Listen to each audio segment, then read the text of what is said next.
Hey guys, Timothy CSQ with Electrical Power Design, also professor at Central Piedmont Community College. I want to teach electrical classes. I got a video on bonding and grounding I want to do for you guys today. Hopefully can explain it, put it in a way where you can understand it a little bit better as the way I learned it. And let's get started.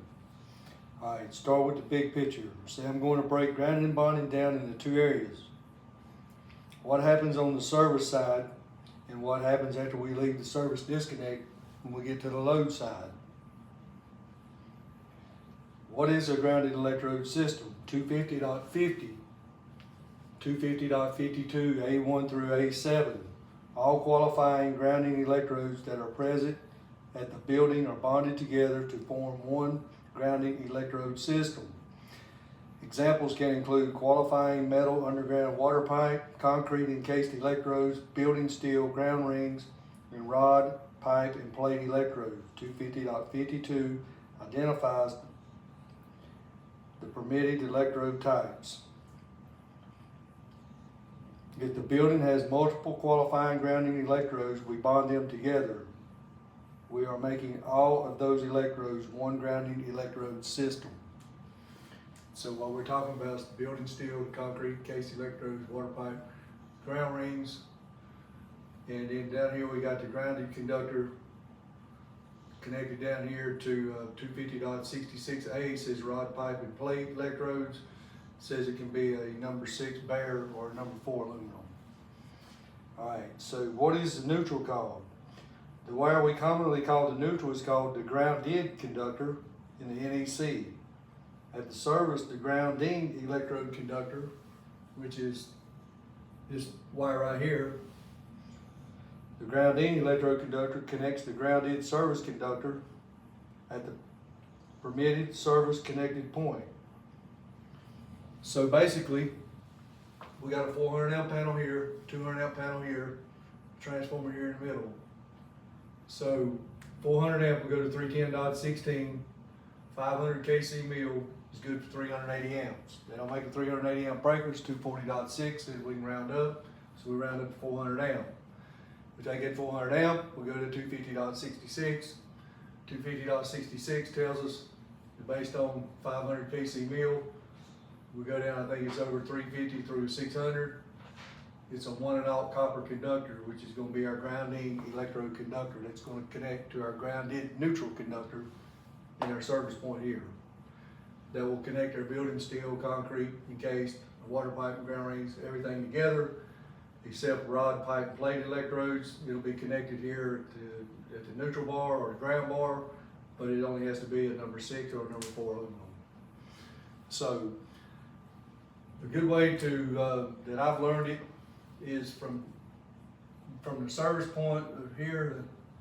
If your first main disconnect here on the service side, back is what we do is to connect the grounding electrodes together to the grounding electrode conductor.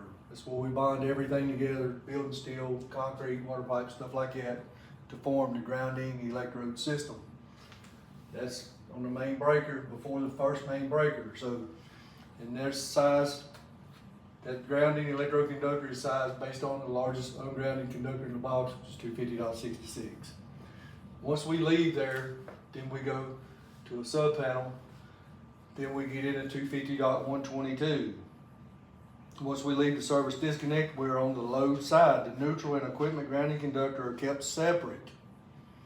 The equipment grounding conductors is sized in 250.122 based on overcurrent protective devices. So 250.122 sizes the equipment grounding conductors. Remember, 250.122B can require proportional increases when circuit conductors are increased in size for voltage drop or other reasons covered by the section. So, 3 important sections we got here is 250.66, 250.28D, 250.102C1 is actually our main bonding jumper. It's inside the panel here. What that does is it connects the neutral bar, the ground bar together, and it connects the neutral bar to the service can or the equipment can. And if it's listed in the equipment, in the instructions, you can use the green screw and you can use the metal bar in the paddle as long as it's listed in the equipment instructions in the paddle box. If not, you'd have to go to 250-102C1 and size that main bonding jumper based on the size of the ungrounded conductor in the box. So, that being said, 250-66, before the first main, once we leave there, we go downstream with 250-122. Everything is sized based on the size of the overcurrent device. So if we had a 70 amp breaker over here, 250-122 would be number 8. We'd have to go up to 100 amp. If we had a 60 amp breaker here, it would be a number 10 because they do have a 60 amp in there. If we had 30 amp, it'd be a number 10 because we'd have to still use 60 amp. 20 amp would be a number 12. 20 amp number 12.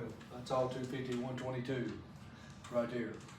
So it's pretty easy. The way I learned it is like I said, from your first main breaker back, that's your grounding, Grounding electrode conductor. And then you got your grounding electrodes, the 250-50, the 250-52, A1 through A7, which all bonds together. Then you got your main bonding jumper in your panel, which bonds your panel and your neutral to ground together. Then when you leave there, you're in 250-122 and equipment grounding conductor and everything is sized based on the size of the overcurrent device. And that's pretty much it. Hope this video helps you. If it did, hit that like button down there. I'll be posting some more videos to try to help you guys understand some of these tables in the code book and put it in a little bit simpler terms. So it can help you. See you in the next video.